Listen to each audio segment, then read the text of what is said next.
Halo sahabat Kompas.com, selamat datang di video part 3 Generasi Cuan. Tadi di episode di part 2 kita udah bahas soal pay later ya Mbak ya. Part 1 udah bahas soal dana hobi. Nah yang di part 3 ini kita akan bahas semuanya nih, hobi dan juga pay later. Tapi sebelum itu kita mau jawab nih pertanyaan dari sahabat Kompas.com di Instagram @kompas.com. Yang pertama dari @hexanice. Min mau tanya, minta saran untuk penggunaan lebih baik credit card atau pay later dari segi ruang lingkup, bunga atau tenor. Untuk milenial saat ini lebih efisien menggunakan yang mana? Terima kasih. Oke, ini langsung ya. Pilih yang mana? Pengen berhutang kayaknya. Oke, thank you pertanyaannya sahabat kompas.com gitu ya. Ini kalau ditanya, Riz bagus mana sih gitu, karena kita baru akan menggunakan atau misalnya baru menggunakan, bagus mana nih? Pakai credit card atau pay later? Sebenarnya sama aja Mei dua-duanya. Kenapa? Itu kan untuk berhutang juga kan. Semuanya sama gitu, hanya penerbitnya aja yang berbeda gitu kan. Yang satu dikeluarkan oleh bank, yang satu dikeluarkan oleh e-commerce gitu kan ya. Nah, yang perlu diperhatikan adalah satu tadi, tingkat bunganya. Oke. Kemudian yang mesti kita perhatikan yang kedua adalah tadi bagaimana tata cara penagihannya. Oke, ini udah diatur belum gitu, takutnya nanti agak sedikit repot ya. Nah kemudian yang ketiga, kalau misalnya kita ngambil dari e-commerce, kita mesti lihat apakah e-commerce-nya tersebut terdaftar di Otoritas Jasa Keuangan. Artinya legal, bukan ilegal. Nah 3 poin ini sih yang sebenarnya harus kita perhatikan Mei gitu, untuk pada saat kita akan memutuskan apakah pakai kartu kredit, apakah pakai pay later. Nah tapi balik lagi, setelah tadi kita perhatikan semuanya itu kondisinya balik lagi kok ke keuangan kita. Kira-kira uangnya ada nggak nih untuk lakukan pembayaran pada saat kita memutuskan apa kita pakai kartu kredit atau nanti kita pakai pay later, Mei. Gitu. Untuk first jobber, kalau Mbak Rista sendiri menyarankan yang mana nih? Oke, kalau untuk first jobbers ya, karena kan tim saya juga banyak anak muda gitu kan ya Mei, sahabat kompas.com, biasanya sih mereka pakainya pay later. Gitu, kenapa? Karena satu, kemudahan untuk pengajuannya, hanya foto KTP, isi data, identitas, kemudian dapat dong limitnya ya, mulai dari 1 juta, 2 juta, 3 juta, bahkan bisa dapat puluhan juta juga gitu ya. Nah itu sih lebih mudah. Nah anak-anak zaman sekarang lebih untuk mendapat aksesnya itu ya memang lagi ke pay later gitu. Karena kalau misalnya pakai kredit card sendiri, mereka tuh kan harus kasih slip gaji gitu ya, kemudian ada kredit analisnya juga, panjang prosesnya, dan ada kemungkinan belum tentu juga bisa di-approve gitu kan, atau disetujuin. Tapi kalau misalnya di e-commerce kan udah pasti yang tidak disetujuin kalau KTP-nya fotonya nggak bisa kedetek kan gitu. Kalau fotonya blur baru dia nggak bisa kedetek kan gitu, nggak bisa di-approve gitu. Jadi anak zaman sekarang ya lebih baik menggunakan pay later gitu ya. Kalau misalnya dilihat dari tingkat pendapatannya, karena kan di situ limitnya juga tidak terlalu besar. Oke, kita ke pertanyaan yang kedua ya. Dari @Desi Natania. Hobiku masukin belanjaan e-commerce ke keranjang, tapi nggak dibeli karena gaji belum banyak. Mau pakai e-commerce yang pay later, masih takut terbayar pay later tengah bulan makin bokeh. Tapi belanjaan di keranjang banyak banget, nggak dibeli, cuma ngendep doang di keranjang. Pengen bisa beli ini itu, gimana caranya biar tagihan pay letternya nanti nggak bikin bokeh pas tanggal tua? Ini alirannya Doraemon ya, mau ini mau itu, banyak sekali gitu kan ya, tapi udah tinggal di keranjang doang Mei gitu kan ya. Sahabat kompas.com ada yang kayak gini nggak banyak ya. Rista juga suka begitu, aduh akhir bulan gitu ya, tapi ini lucu-lucu banget gitu kan di e-commerce gitu ya, udah masukin aja dulu ke keranjang gitu ya. Kan udah kepuasan ya, belanja itu kan adalah untuk menyalurkan kepuasan batin kan gitu ya, puas nih udah masuk ke keranjang, ya udah aja dulu gitu. Nanti kita ingat-ingat lagi gitu kan. Siapa tahu begitu ada di keranjang dia jadi membuat kita termotivasi untuk mencari pekerjaan lain untuk beli itu barangnya di keranjang ya. Betul nggak nih? Oke. Nah, buat kamu tadi yang tanya sahabat kompas.com, ada baiknya gini. Satu ya, kalau kita mau menggunakan pay later atau mau beli barang atau apapun itu, coba dicek dulu kondisi keuangannya. Dan bagusnya sahabat kompas.com udah sadar bahwa uangnya nggak cukup nih. Ya Mei, uangnya nggak cukup, tapi tetap pengen naluri punya barang itu gitu. Gimana caranya? Dunia belum berhenti Mei. Dunia belum berakhir, artinya masih banyak jalan untuk kita bisa menuhin atau membeli barang yang kita mau. Caranya begini, yuk coba dicek dulu kondisi keuangan ya, dibuat tadi skala prioritasnya wajib, butuh, dan ingin gitu kan ya. Kalau di dalam setelah di list kayak gini ternyata memang masih nggak cukup juga untuk kita beli barang tadi, coba deh tanya value dalam diri kita. Kita tuh punya value-nya apa sih Mei? Punya keahliannya apa sih gitu? Ada nggak yang bisa kita lakukan untuk nambah pendapatan di luar main job kita tadi gitu ya, di luar pekerjaan utama kita tadi? Ada nggak yang bisa kita kerjain di sampingan? Ya paling enggak gitu ya bisa beli apa sih yang kita mau. Tapi nggak merusak nih kondisi keuangan kita yang utama. Nah itu sih biasanya yang saya lakukan tuh Mei.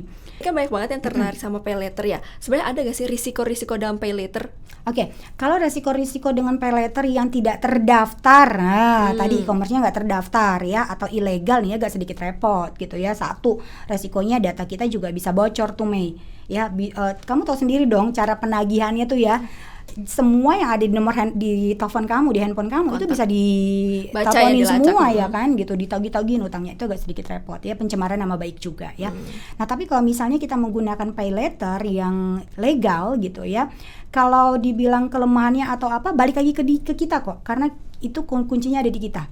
Ya, kita harus bisa mengontrol berapa sih dana yang bisa kita gunakan dari pay later tersebut disesuaikan dengan kondisi keuangan kita. Nah, bicara tadi mengontrol, bagaimana, ada saran nggak untuk kalau udah terlanjur boros nih setiap bulannya, gimana nih kalau mau mulai mengontrol diri untuk stop nih pay letternya dikit-dikit? Oke, nah ini yang susah nih, cara mengontrol agar kita tidak selalu menggunakan pay later gitu ya, karena membuat keuangan kita jadi berantakan terus Mei gitu ya.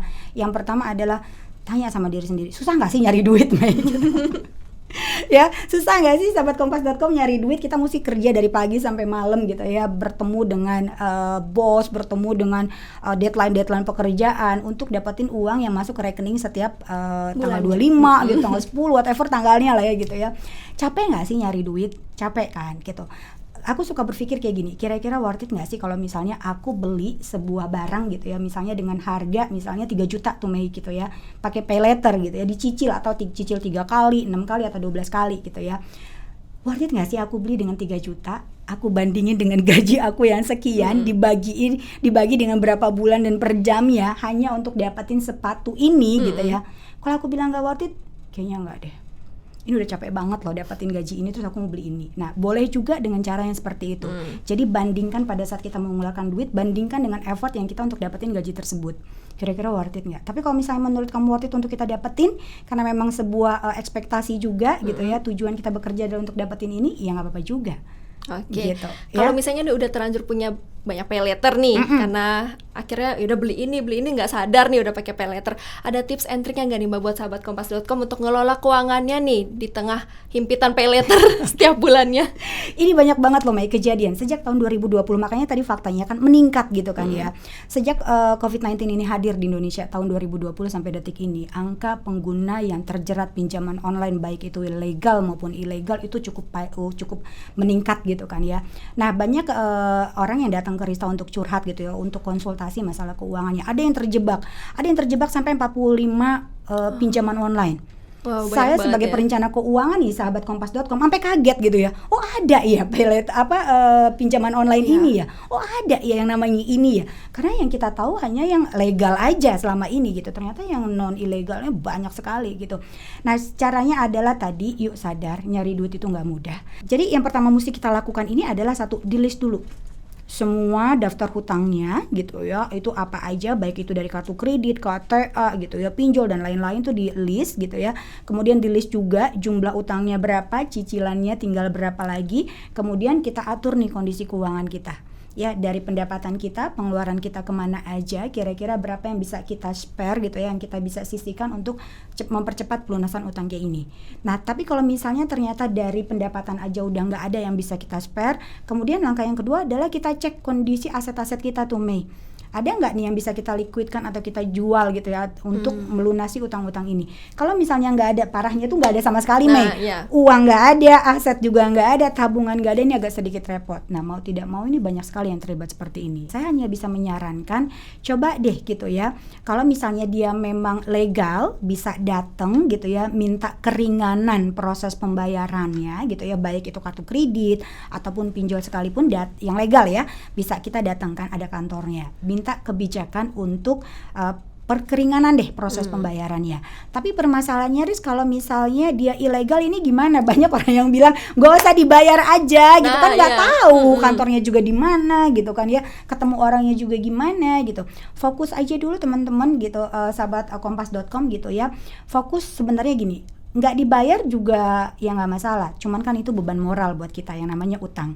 Karena banyak orang yang bilang, oh kita tuh melakukan utang itu kayak nggak sadar, padahal kan Anda sadar ngeklik untuk setuju kan gitu. Jadi kalau dibilang nggak sadar ya kayaknya agak sedikit seperti apa gitu kan ya, karena dilakukan pada saat sadar gitu. Jadi kalau yang legal datang ke kantornya minta keringanan, kebijakan keringanan untuk lakukan pembayaran. Kalau misalnya yang ilegal gitu ya coba dibiarin aja dulu.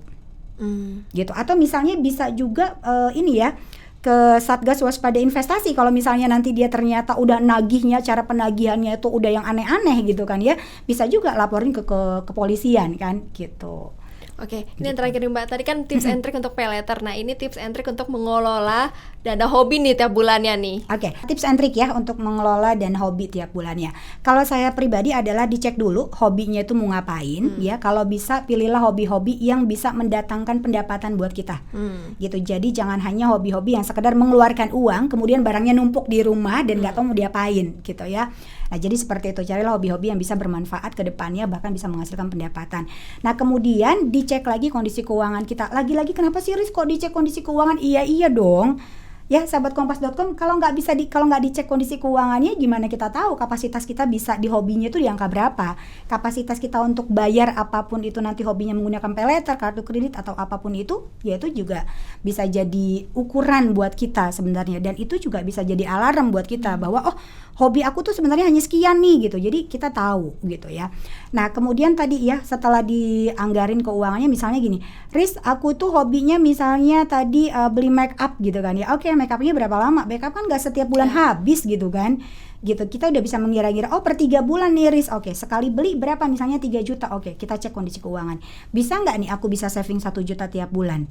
Kalau misalnya bisa ya nggak apa-apa, dalam waktu 3 bulan bisa beli tuh make up impian setiap 3 bulan gitu ya. Nah terus misalnya Riz caranya menggunakan pay letter, iya nggak apa-apa, gunain pay letter. Kan itu hanya cara untuk melakukan pembayaran, kan uangnya udah disiapin gitu ya. Tapi yang perlu kita rubah adalah mindsetnya, di situ itu bukan uang kita. Di kartu kredit itu bukan uang kita. Masyarakat kita itu beranggapan bahwa di situ ada uang kita, tinggal gesek, tinggal klik, tinggal cicil gitu. Enggak, itu ada alat yang kita gunakan, alat pembayaran, metode pembayaran gitu. Tapi uangnya harus ada dulu, makanya perlu dianggarin. Berapapun itu nominalnya dikembalikan lagi dengan hobi sahabatkompas.com sendiri gitu ya. Dan lihat apakah memang hobi ini bisa kita lakukan atau tidak.